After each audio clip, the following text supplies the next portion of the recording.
Hi, everyone. So I was on vacation last week, and I came back on Monday, and my colleague Hong said, guess what? You're presenting at the conference tomorrow. I was like, oh, great. So my name is Anna Samito. I'm the business development manager for the VSC, and I'm going to try to figure out this clicker. The VSC was created by Self-Help Community Services. We're a large nonprofit organization serving older adults in New York City. We service about 25,000 older adults through various programs such as low-income affordable housing for older adults, case management services. We train home health care aides and then place them in homes of older adults who are in need. And we also have 5 older adult centers throughout the city. And back in 2010, some of our case managers in the centers started noticing that some of their older adult clients weren't showing up for programming or for meals, and they found out that it was because they started not having the ability, physical ability, to come in person to attend programming.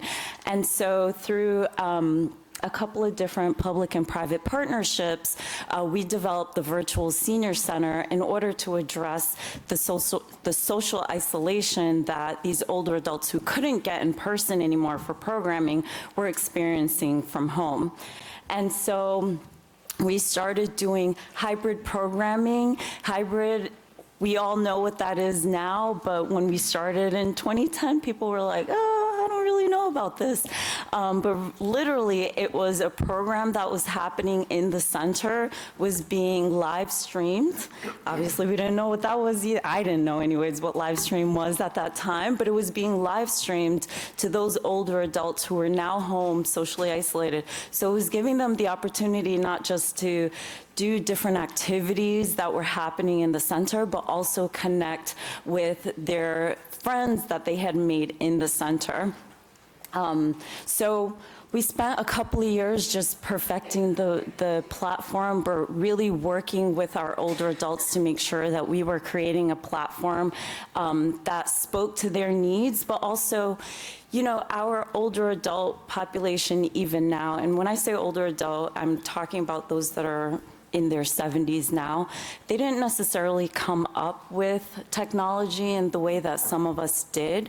And so it was very important for us to ensure that we were creating a platform that spoke to their abilities. And so we did a lot of user acceptance testing before, and even now, before we release any upgrades, in order to ensure that they can use it, that it speaks to their needs, and that they like it, because if they don't like it, we will hear about it. So we started improving the platform, and January 2020, we released a new update, and it was accepted by everyone. Everyone loved it. And then March 12th was when the pandemic hit. And for a lot of our older adult centers that were already using the platform for their adults, it was, I don't want to say a regular day because everyone was in crisis, but the last thing that they had to think about was, how do we keep everyone connected? In 2021, we started working with Greg and Becky in order to provide the Virtual Senior Center and make it available to older adults throughout the state. And so we started a small pilot that has grown since then. And what that means is, for any adults, any AAA, older adult center, senior center, that wants to make this available to their older adults, it's available. All you have to do is get in contact with us, and we'll give you an overview of the platform and talk about some of the different activities that really make it successful. So what does the Virtual Senior Center actually do? So the first thing that we address right away is digital literacy. There's a misconception that older adults don't like technology, and I can tell you that is not true, and I'm sure many of you here know that that is not true. Our technology classes are our most popular ones, so we host 400 live classes every month. We also record those sessions, and so if they miss them for whatever reason, they can rewatch them back.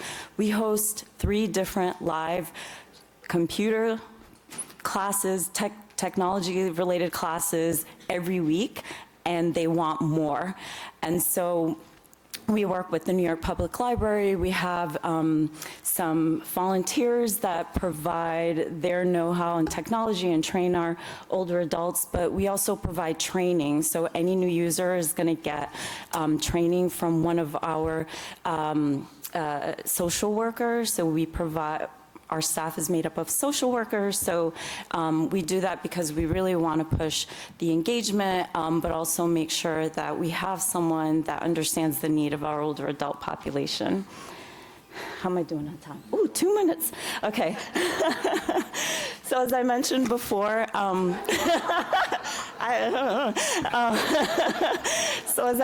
before, we host over 400 live classes every month, and that's growing. We also have older adult centers that provide access to the virtual senior center to their participants that will also contribute their classes. And so if you're already hosting a class in your center, let me just pause here and say we are not a replacement for what you're doing in person.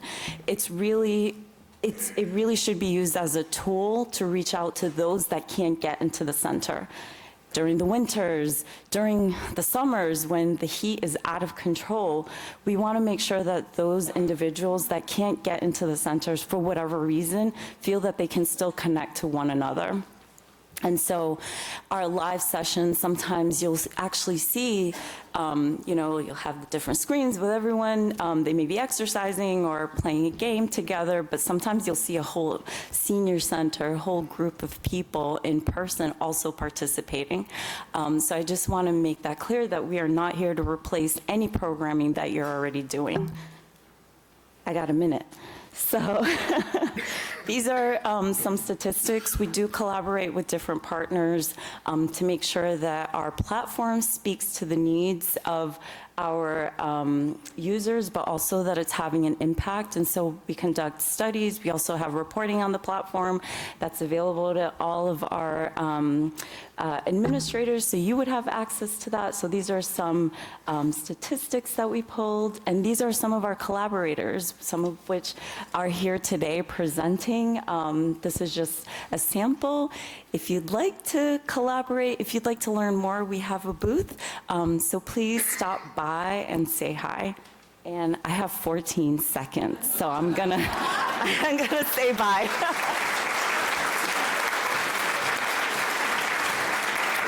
Thanks, Anna. She says she's never presented in front of a group this large, so I think she did a great job. So I just want to reiterate one of the great things about their product is they're really looking to balance what they provide with local content.